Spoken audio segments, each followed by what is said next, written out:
Hey everybody, I want to give you some bonus content as you are working up to finishing up the final draft of your paper. I wanted to talk a little bit about the process of editing and revision, and what are some of the steps that you might go through, and what are the things we need to be thinking of as we get to that point where we're trying to finish up our paper. So let's talk first about what editing is. Why do we do it? Well, we're trying to make our essay perfect, right? Now, one of the things I do want to kind of just plant in the back of your mind is probably it should say making your essay as perfect as we can. Because the thing about your essay is that it's going to be really good for this situation, but if it's in a different situation or with a different audience or a different whatever, then that's going to shift a little bit, right? And so some of those editing things would need to be done differently. So we're trying to make our essay as perfect as we can for this particular situation.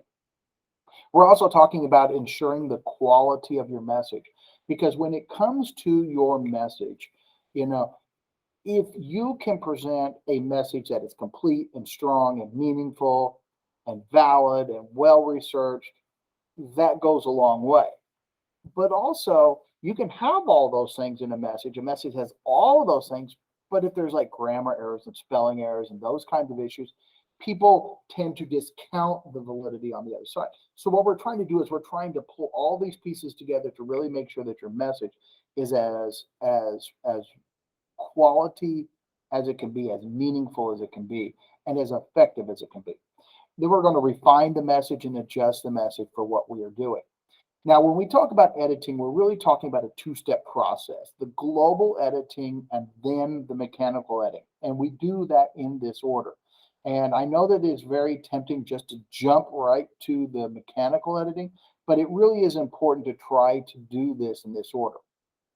So what is global editing? Editing is reading the essay as a whole. Here is my message. This is the thing that I'm wanting to do. Now, so when you think about this, how to start this, what we want to do is we want to think about what was the purpose? Why are we writing this? What is the thing that we're trying to accomplish? Are we trying to inform people? Are we trying to persuade people? Are we trying to entertain people? What are we trying to do, right? And so we start off with that. And then we start to add in some other elements like, did it meet the requirements of the assignment? Like if the assignment says it has to be 800 words, is my essay 800 words? Now, I will tell you, I myself, I don't really count words so much, as long as it's like a full message, because you can have 3,000 words, but if it's just repetitive and not very meaningful, it's not a very good message. Now, there are teachers in some of your classes that you will go to that they will count those words, right? So you do need to be kind of thinking about that.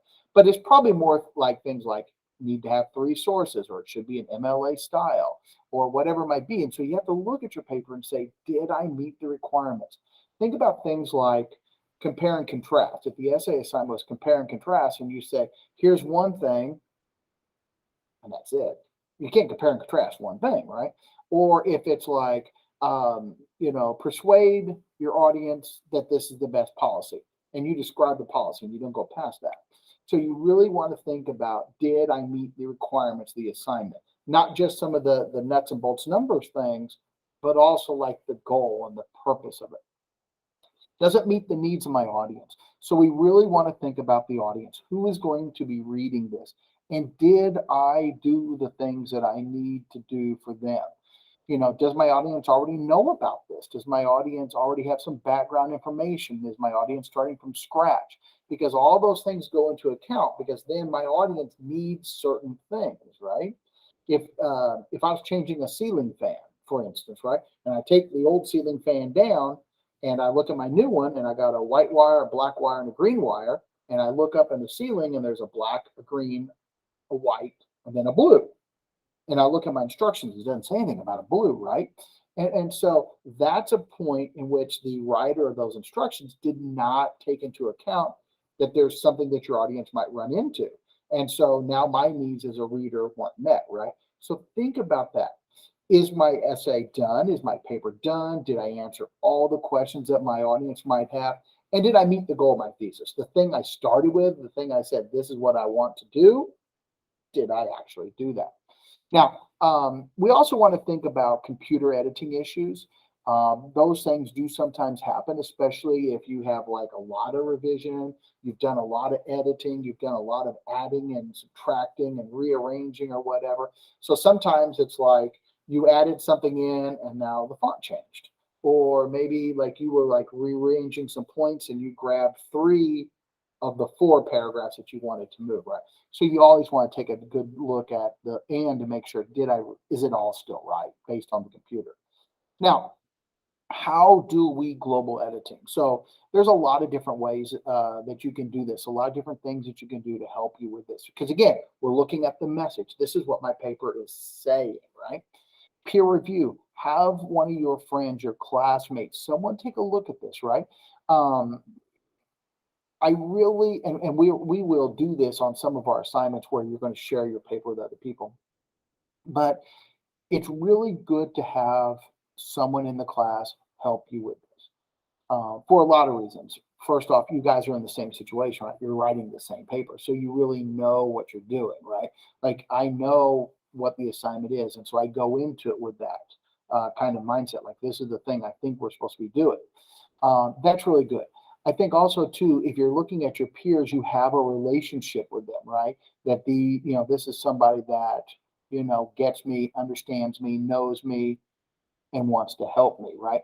You could have other people, your parents, your brothers and sisters, your boyfriend, girlfriend, people you work with. You can ask a lot of different people to help you read this, especially for global editing, because again, we're looking at the message, right? Like I wanted to inform you about this. Did I actually do that? One thing I do warn you about is the closer your relationship is, the tighter that relationship is, maybe the less honest feedback you'll get.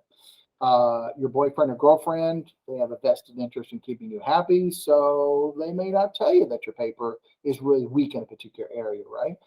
So you do want to kind of think about that. Uh, Obviously, you can always ask me, you can ask another teacher. There are some on your local, if you are close to an Ivy Tech campus, you can go in. They have writing labs there that they can help you with. And the nice thing is that on the writing labs on campus, they know what the assignment is. And so when you go in, you say, I'm writing the whatever assignment, they already know what it is. And so they know what some of the expectations are. A big thing you can do to help yourself is build in time.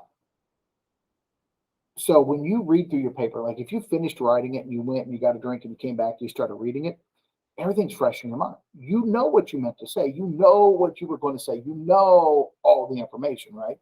And so you fill in the blanks as you go. In fact, actually, it's really hard to read it because you start skimming over it because you know what's coming next, right? But if you can build in some time, a day, or two, or whatever, that allows you to come at it a little bit fresher. Okay. It's really important to be able to do that because you get a much better view, a much more objective view of your paper. Okay. And then one more thing that you might be able to do to help you is if you look at that thesis statement, this is the goal of the paper, and look at your topic sentences, the first sentence in each paragraph, do those match up, do those line up. Now, the thing is, up to this point, all we're doing is the message, okay? Just the things we wrote about, okay? That would be, the full message or the idea that I want to convey or the persuasive piece that I wanted to give or the thing I was trying to get my audience to do, right? We're just looking at the message. Once we get that message done, once we have, I got it, I expressed myself clearly and completely and effectively, then we're going to go back and look at the mechanicals. And the mechanicals are the spelling, the grammar, the punctuation, the nuts and the bolts of the language.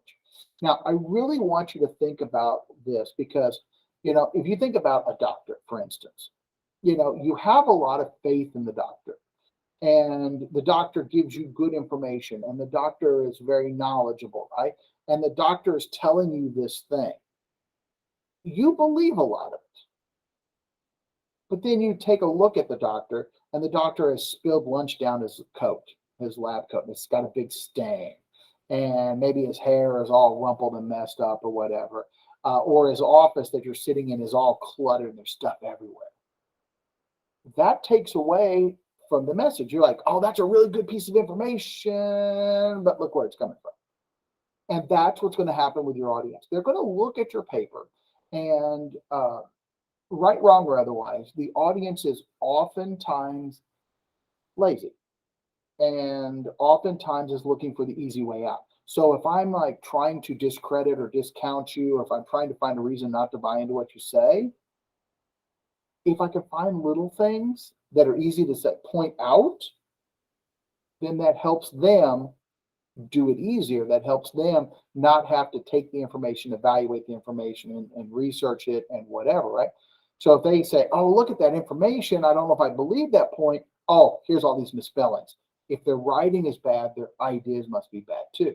And so you really want to think about creating a complete package, a strong message that's complete and meaningful and effective in a really good presentation, right? Like the presentation is as good as the message. And that's where we go through, we start to clean up the spelling, the grammar, the punctuation, the nuts and the bolts. Now, the thing that I want you to be really thoughtful of, do one, then the other. Because if you're writing and editing, if you're writing for global and then writing for grammar, and you're editing for global and editing for grammar, you're constantly going back and forth and you're going to miss stuff. Okay. As you're adding and subtracting, you're whatevering, you're going to be like, oh, I forgot to look for those commas. So let's do one, then the other. How can we do mechanical editing? So one of the first things that I really recommend you do is read your paper out loud. Now, that's going to do a couple things for you. First off, it's going to force you to read everything. And I mean, like, read it out loud to where you hear it yourself, not just, no, speak it clearly so others can hear. Now, if others are there in the room to help you, great. If not, go to the bathroom, read it in front of the mirror, whatever. Maybe somebody outside the bathroom thinks you're like, whoa, what's going on in there, right?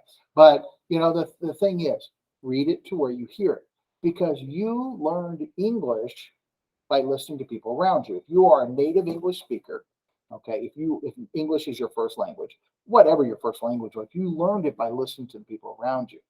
And so when people say something that doesn't sound right, it sticks out. And so if you have some problems with the language, it's going to be a little bit more noticeable if you hear it. Now, what that means is that you have to read it the way you wrote it, okay? The words that you use, the pacing that you use, the punctuations you use.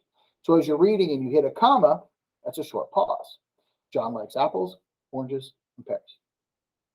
Then a period. He goes to the grocery store each week to buy a fresh set. And so you have that comma, short, a semicolon, a little bit longer, a period, longer, right? Now, I'm not saying like seconds worth, but you have those little pauses. You listen for the words. If you have to read it and then go back and reread and go back, maybe there's some confusing words. Maybe there's a little awkward construction. I won't say that reading out loud will catch all of your mistakes, but it will catch a lot of them, and it's very helpful. Obviously, again, peer review, let others look at it. Now, again, this, using your classmates might be helpful, but again, they might be having some of the same comma things that you might be worried about, or some of the same spelling issues that you might have, right? So, people that can help you with that, the tutoring center, you have access to tutor.com through Ivy Learn. You've got people that you can trust, right? So that you reach out to those people and use that. When you are redoing, if you have to redo something, I really recommend condensing and rewording, not cutting and redoing, because again, that really forces you to have to do a lot more mechanical. And then again, like I said before, time away, okay? Time away, because again, it's, what you meant to do. Did you really do it, right? So anyway, those are some things to think about when you are doing your editing. Again, I just want to reinforce the idea that a clean message makes a strong message stronger, okay? A strong message gets even better the cleaner it becomes. And so if you can clean up those errors and reduce those kinds of issues and make sure it's in style and make sure you've got the presentation right, that goes a ways to helping your message get stronger. I hope that helps out a little bit. I know it's a little bit different process than what you might be used to, but I hope that that will give you a little leg up and a little bit of help as you are revising your papers. Good luck, everyone.